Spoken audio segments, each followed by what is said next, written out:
Magandang umaga po muli sa mga giliw kong tagapakinig ng ating channel Ateista ng Pilipinas. Kumusta na po kayong lahat? Ako po si Mang Atyong at ito po ang ating radio podcast, ang boses ng mga Pinoy ateista sa buong mundo. Naririto po ako para maghatid ng mga tamang kaalaman o impormasyon, mga bagay-bagay na pinagbabawal o hindi tinuturo sa ating mga eskwelahan sa Pilipinas, partikular sa usaping may Diyos ba wala.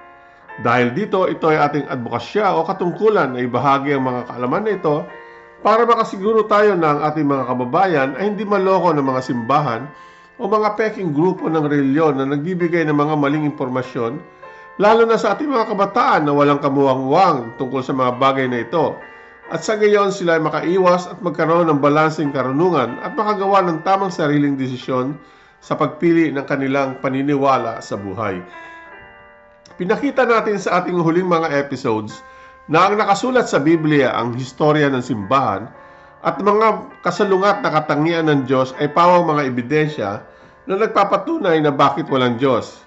Isa pa sa mga ebidensya na ito na magpapatunay kung bakit walang Diyos ay ang mga popes o papa, kagaya ng kauupo pa lamang na papa na si Pope Leo XIV.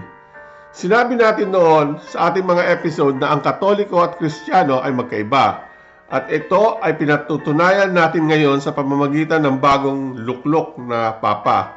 Makikita natin sa mga news na ang Papa ay binabati ng iba't ibang pinuno ng mga bansa bilang Papa ng mga Katoliko at hindi Papa ng mga Kristiyano, ng Protestante o Orthodox kaya, kundi Papa ng Katoliko.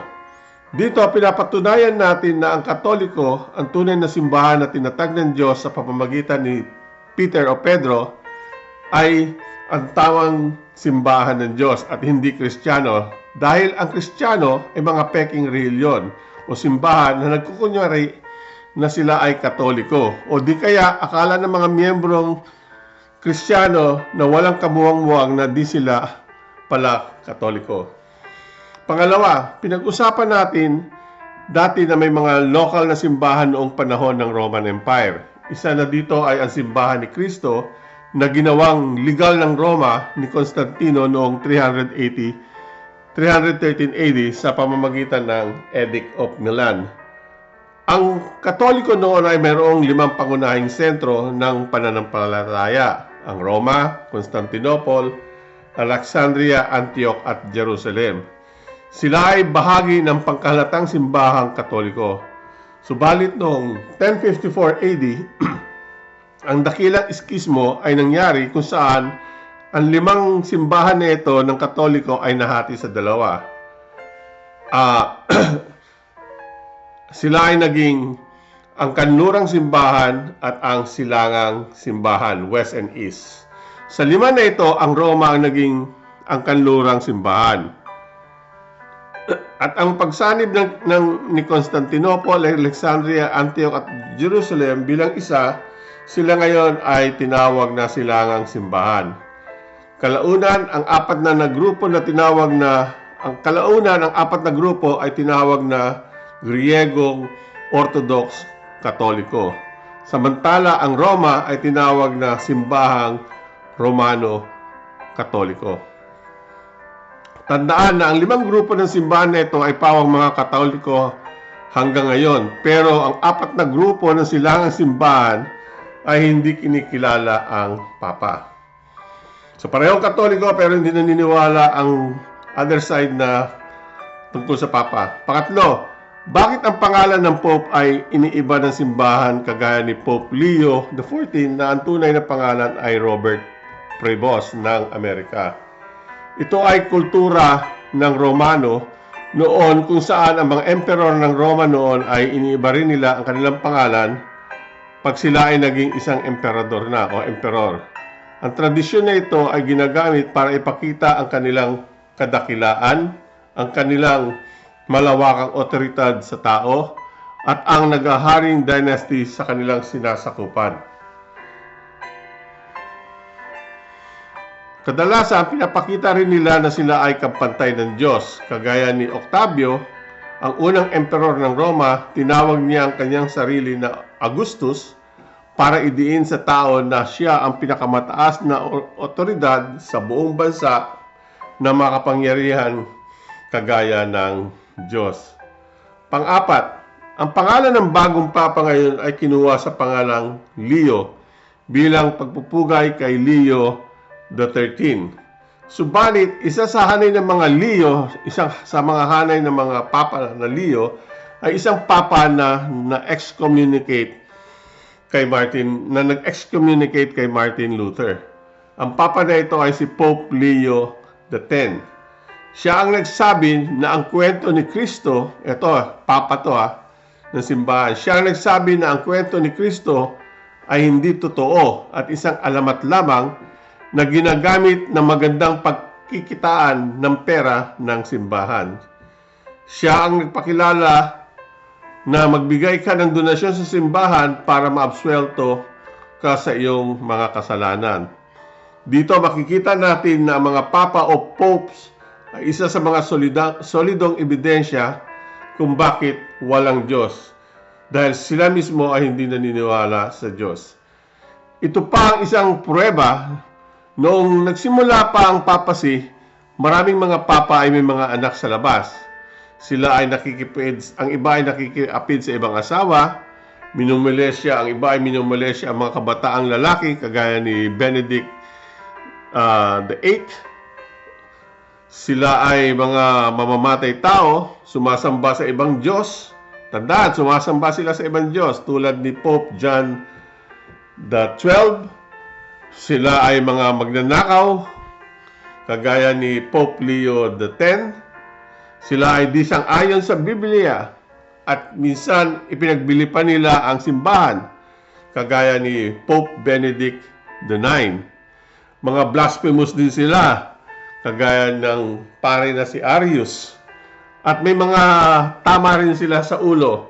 Hindi sila nag-iisip ng tama, kagaya ni Stephen VI.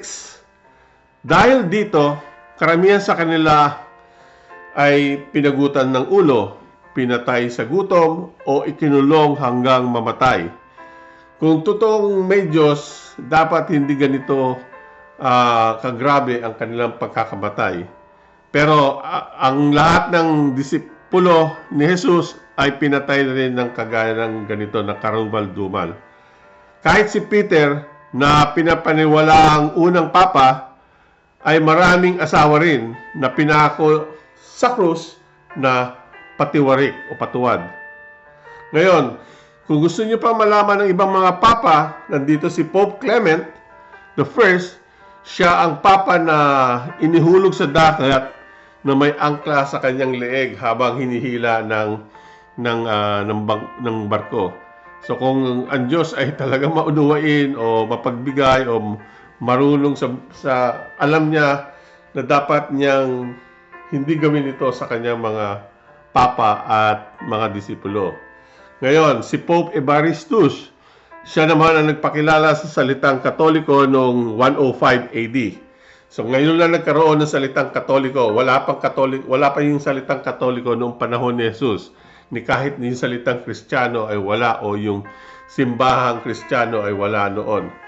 So, si Pope Alexander I naman ang nagpakilala ng banal na tubig, yung holy water at saka baptism.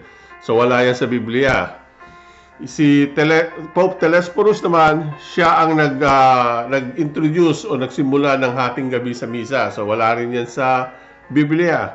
Si Pope Pius I, tinanggihan ang Diyos sa lumang tipan. So, tinanggihan niya ang Diyos sa lumang tipan. Hindi siya naniniwala sa lumang tipan, ang Diyos sa lumang tipan. Dahil ito ay ang isang klaseng Diyos na laging mapaghiganti. So, hindi siya naniniwala na ang Diyos sa lumang tipan ay mapaghiganti. Dahil nabasa niya kung paano maghiganti ang Diyos nung nasa lumang tipan. So, pero hanggang ngayon, nandun pa rin ang lumang tipan at saka ang bagong tipan pinagsama. Si Pope Victor I, unang papa na nagpalit ng lumang tipan mula sa Griego hanggang sa Latin. Tapos may 40 papa na tinuturing na anti-papa na hindi naniniwala sa posisyon ng pagiging Papa. Isa na dito ay si Pope Septimius. Pero may 40 popes. Si Julius I na nagdeklara, siya naman ang nagdeklara ng ang December 25 ay kapanganakan ni Jesus. So hindi totoo talaga December 25, hindi declare lang yan, pero sa Biblia, maraming naniniwalang tao na pinanganak si Jesus noong December 25. Now, si Pope Damascus I, siya ang gumawa ng unang Latin na Biblia. Si Sirius naman, nagpakilala sa sariling Papa at pinalitan niya ang titulo ng Obispo ng Roma. So, dati ang mga Pope ay tinatawag na Bishops of Rome, pero nung dumating si Syracuse, noong 399 AD, tinawag na silang Pope. Si Simplicius naman, siya ang naranasan ng pagbagsak. Dito nangyari ang panahon kung saan bumagsak ang Roma, ang Imperyong Romano, noong 476 AD. Ngayon, si John II naman, siya ang nagpakilala ng dapat ang Pope ay hindi dapat gamitin ang tunay na pangalan, kundi gamitin ang mga successors, yung mga dating naunang Pope, kagaya ng mga emperor, para maging level sila. Honorius I, noong 600 nagpakilala na paniniwala na si Jesus ay tao at hindi Diyos. So dito sa 638, pinapatunayan na si Jesus ay isang tao lamang at hindi Diyos. Pero linagay sa Biblia na siya ay Diyos at tao. Si Stephen VI, nag-utos ng paglilitis kay Pope Formosus, kung saan ang katawan nito ay nag-aagnas na at pinasuot pa rin siya ng damit ng Papa para lamang litisin sa kanyang mga pagkakamali. Ito ang tinatawag na cadaver trial. At si Pius X, kilala bilang Papa na nagpapalik ng kanyang nag-utos na ang kanyang sarili ay huwag ilibing sa ilalim ng lupa, kundi sa isang kristal, at ang mga tao ay dapat hahalik sa kanya kahit patay na siya. Ngayon, panglima, gaano ba karami ang Katoliko na sinasakupan ng Papa sa buong mundo? Ang Kristiyano ay 31% lamang sa kabuuang iba't ibang reliyon sa mundo. Kalahati dito ay mga Katoliko. Ang Islam naman ay 23% sa buong mundo. 46 naman ang hindi naniniwala sa reliyon o sa Diyos. Tanda, 46. Kagaya ng Budismo, Ateismo at Politismo. Kung susumahin natin, ang miyembro ng Katoliko ay wala pang 1/4 sa kabuuan ng lahat ng tao sa mundo. Kaya makikita natin dito na ang Diyos ng Katoliko ay hindi ang tunay na Diyos o ay hindi totoo, dahil 75% ng tao sa mundo ay hindi kinikilala ang Diyos ng Kristiyano. Mula dito sa resulta natin mga tinatalakay, makikita natin na ang Pope ay isa sa mga ebidensya maliban sa Biblia at simbahan na magpapatunay na walang Diyos. Ang Papa ay may otoridad lamang sa simbahang Romano-Katoliko at ang ibang simbahang Katoliko ay hindi naniniwala sa Papa. Isa sa mga Papa sa simbahan ay nagsabi na ang kwento ni Kristo ay isang alamat lamang at ito ay magandang pagkakitaan ng simbahan. Ang Papa ay hindi kinilala ng lahat ng tao sa mundo. Mas maraming tao ang hindi naniniwala sa Diyos kumpara sa Katoliko. Kaya technically,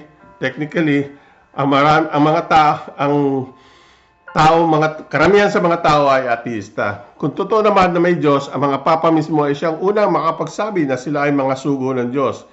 Sila dapat ang ehemplo ng may Diyos. Subalit makita natin dahil dito sa mga kalokohang ginawa nila noon, ito lamang ay nagpapakita na hindi rin sila mismo naniniwala sa Diyos. Maraming salamat po sa inyong lahat. Ito po uli ang inyong ateista ng Pilipinas. Salamat po sa inyong lahat.